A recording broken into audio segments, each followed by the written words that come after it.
semua kompetensi diturunkan oleh para kolegium ke kolegium dokter. Itu amanah dari Pak Menteri pada saat pelantikan. Saya ingat betul itu. Bahkan kolegium dokter, kolegium kulit dan kelamin waktu itu, Mas Pras, ditunjuk langsung oleh Pak Menteri. Kenapa dokter umum itu cuma dikasih botox yang di atas aja?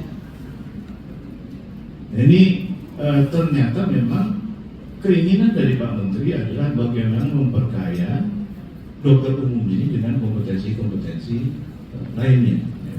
Dan tadi Pak Aca marah sama saya, nggak ada dokter botox itu diturunkan. Botox itu sebenarnya adalah kompetensi dokter umum, dan saya setuju. Kenapa saya setuju?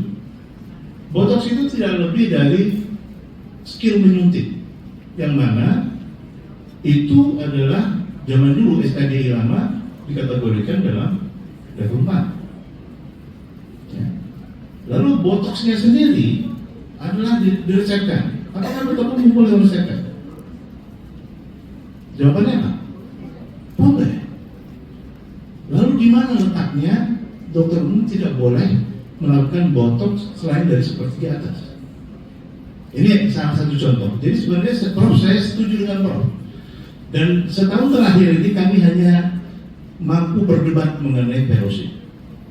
Jadi apa yang kita lakukan di kolegium adalah kita berdebat tentang fellowship. Karena di Indonesia sayangnya ada perkonsil waktu itu yang menyebutkan fellowship itu dikait-kaitkan dengan kompetensi tambahan untuk dokter spesialis.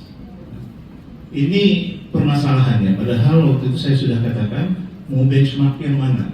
Mau kita benchmarking ke Eropa, ke Amerika, ke Asia, ada semua. Australia ada.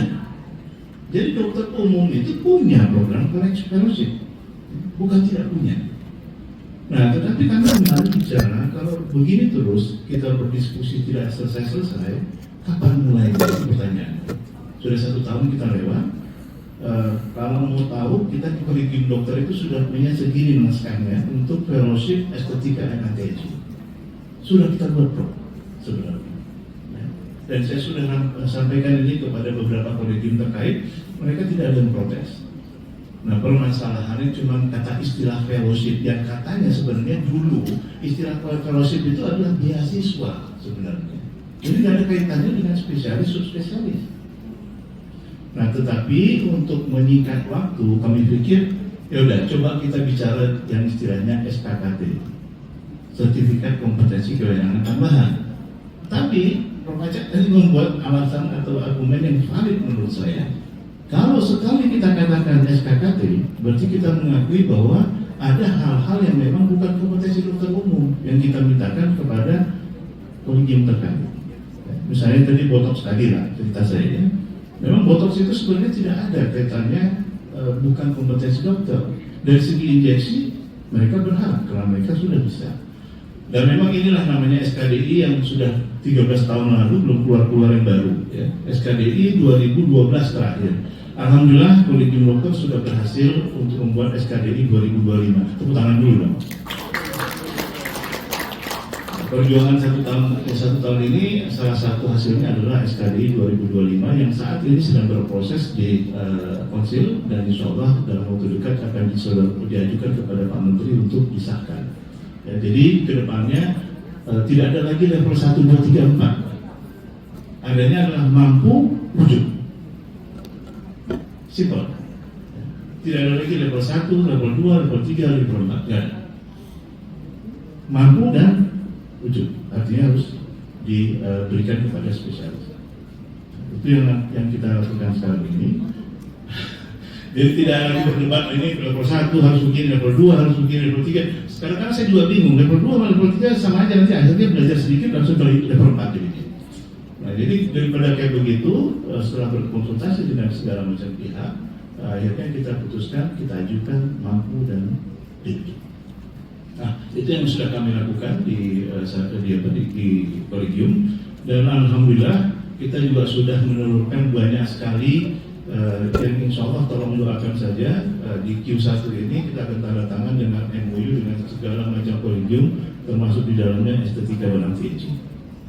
dan kita mulai, dan nanti memang pesan Pak Prof. Acha tadi akan saya ingat terus bahwa jangan sampai nanti kita terpenjara dengan kata-kata bahwa kita meminta kompetensi dari kurikulum lain, padahal itu sudah kompetensi kita. Jadi kita harus pilih-pilih nanti pembicaraannya. Memang betul sekarang ini dokter, ya kalau nggak boleh dikatakan umum sekarang ya, sekarang namanya dokter saja, jadi dokter dan dokter spesialis. Dokter ini memang kehidupannya makin menyesakkan. Betul, Pak BBK, ini juga PR kita ini bersama-sama. Bagaimana kita membantu para dokter umum ini atau dokter yang kalau tidak praktek di tempat orang, dia nggak akan dapat pasien. Ya, ini yang satu hal yang luar biasa yang kita harus coba cari jalan keluarnya. Dari kolegium kita berusaha untuk memperkaya kompetensi. Jadi jadilah dokter plus namanya. Jadi dokter dengan apa? Kompetensi tambahan di bidang emergency. Dokter apa? Kompetensi dalam bidang kedokteran kerja, misalnya seperti itu. Nah, ini hal-hal ini yang harus kita berikan kepada para dokter umum. Nah, walau saya tahu di sini tidak semuanya dokter umum dan banyak spesialis, tapi karena saya mewakili dokter umum, makanya saya bicaranya banyak dokter umum. Walaupun wajah saya spesialistik. Kalau nggak gini pada ngantuk soalnya. Jadi udah pada ngantuk, jadi biar kita ketawa. Jadi saya rasa itu saja. Banyak sekali yang akan kita lakukan di tahun 2026 ini. Insya Allah akan kita publikasikan dalam waktu dekat apa saja yang akan kita lakukan ke depan. Dan yang kami lagi nunggu ini adalah SK dari Pak Menteri mengenai SKDI 2025. Yang tetap dikatakan walaupun terbitnya di 2026, namanya tetap 2025, agar supaya makin jelas. Ya. Sebagai catatan teman-teman sebelum saya akhiri, dari mungkin sekitar 20-25% yang masuk aduan ke NDP, Majelis Disiplin Profesi, adalah estetika. Dan selalu terdakwanya adalah dokter umum. Walaupun kita berusaha sekuat tenaga untuk memberikan keterangan yang berimbang, tetapi by the end of the day yang menjadi acuan adalah SKDI 2012. Jadi kita sangat berharap dengan SKDI 2025 ini makin berkuranglah teman-teman dokter yang terkena kasus, karena memang sudah menjadi kompetensi dokter. Saya akhiri wabillahi taufiq wal hidayah. Assalamualaikum warahmatullahi wabarakatuh. Waalaikumsalam warahmatullahi wabarakatuh. Untuk